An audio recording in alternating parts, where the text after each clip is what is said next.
The race weekend just ended, and I must say, what a weekend. What a weekend we got in Canada. Like, from every angle, there've been so much drama that will make the Real Housewives very, very proud.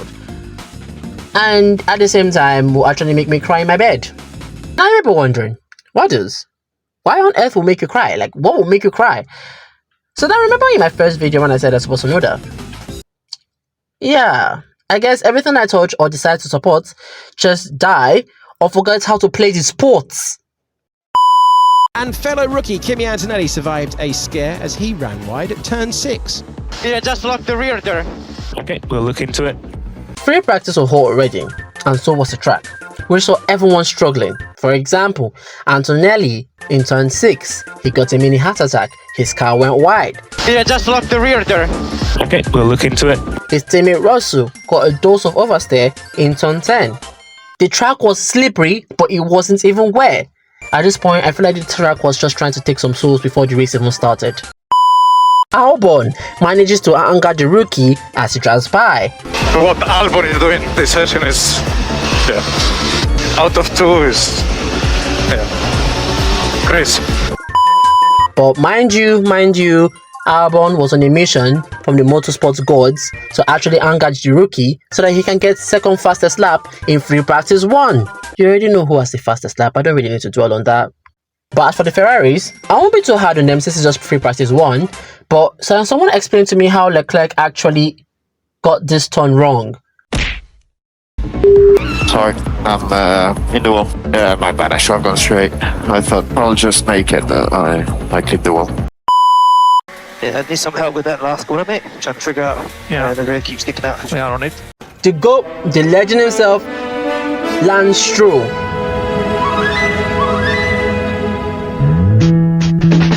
He missed the first practice due to wrist problem, but he's back now. And I hope he's fine now because honestly I missed him and I hope he doesn't crash. A lot of damage for a small impact, isn't it? Especially given how strong we see modern Formula 1 cars survive bigger hits than that when they're wheel to wheel. Try and bring it back. I think we have to stop, Lance. We shouldn't drive back, so just stop, find a safe place. So why? Because we can't drive back in this condition. It's not allowed anymore. And Russell, yeah, Russell got the fastest lap in free practice 2. There's not much to really say in free practice 2, you know. Sorry about that. No worries. We're trying. Now it's free practice 3. And honestly, I feel like the World of Champions was just trying to eat more cars. The track itself was just trying to eat more cars in free practice 3 because Piastri... Wait, no, punctured. No damage. Kissing the wall twice? No, actually barely missed the first one, but the wall made sure the kid... But why am I dwelling on this? Loose on the engine cover for Alex Albon. Debris on the back straight will require a cleanup operation. Now it's quali, and honestly this is where my pain and my frustration and my anger and honestly I feel like jumping off a cliff because I don't understand. Wait, okay, Albon easily did as a climbs to 6. Sometimes I wonder how he pulls that tractor to P6, but Science couldn't match though.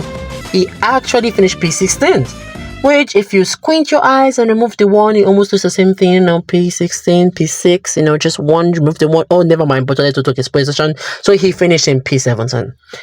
Honestly, that can still save Bortoletto because they all went out, so... Bortoletto, Sainz, my personal GOAT Stroll, Lawson and Gasly were all out in Q1. Currently at risk. The driver will...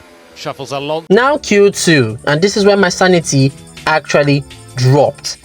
So now that was in P10. Bro was driving decently, kinda. He actually did qualify the first round, which I was expecting him to because he's probably better than Lance Stroll. Anyways, so now that was in P10 and Haja was starting his quali turn. And I was praying. I was praying so bad. Haja, please mess up. Haja, please mess up. But of course, Haja just had to put in a perfect lap. Now honestly, at this point, I won't actually be mad. I won't actually be sad. He got P11, but I feel like he can do more. Honestly speaking, I think the Red Bull car is actually slow. Verstappen, I don't know how Verstappen gets so much of that car, but for me, I feel like that Red Bull car is actually a midfield car. But it's my decision, it's my opinion. Do not come for me. But now at this point I was like, Yuki, P11, not bad. And then the 10th place penalty. 10th place penalty for what? Why is Yuki getting a 10th place penalty? Like, according to what I saw and according to Yuki, pastry kissed the wall. There were debris everywhere. His tire looks like it's going to fall off. What do you want Yuki to do? Stay there and wait for the tire to hit him? Now, my boy has to start from P20. P20 in the race. Honestly, I didn't care much at the rest of the qualifiers. Like, immediately Tsunoda was out. I didn't really care about the early qualifiers. But, yeah, so here's the montage of the rest. You know, what happened left. Just the montage. Normally, everyone was excited for turn 1 because, you know, Max and Russell got P1 and P2. Not respectively though, but I don't know why I said it like that. But they all thought like, oh, turn 1's gonna be crazy because of the beef both of them had. But really, my mind was all on Tsunoda. I was so pissed because I was starting at P20 and I was like, okay, bro needs to lock in. He needs to lock in. And lock in, the Tsunoda did. Bro was gaining positions like me gaining weight on holidays before I could even blink. Well, it was a long blink, but still. And then P10, I was over the moon at this point. I was like, oh my god, my boy is driving.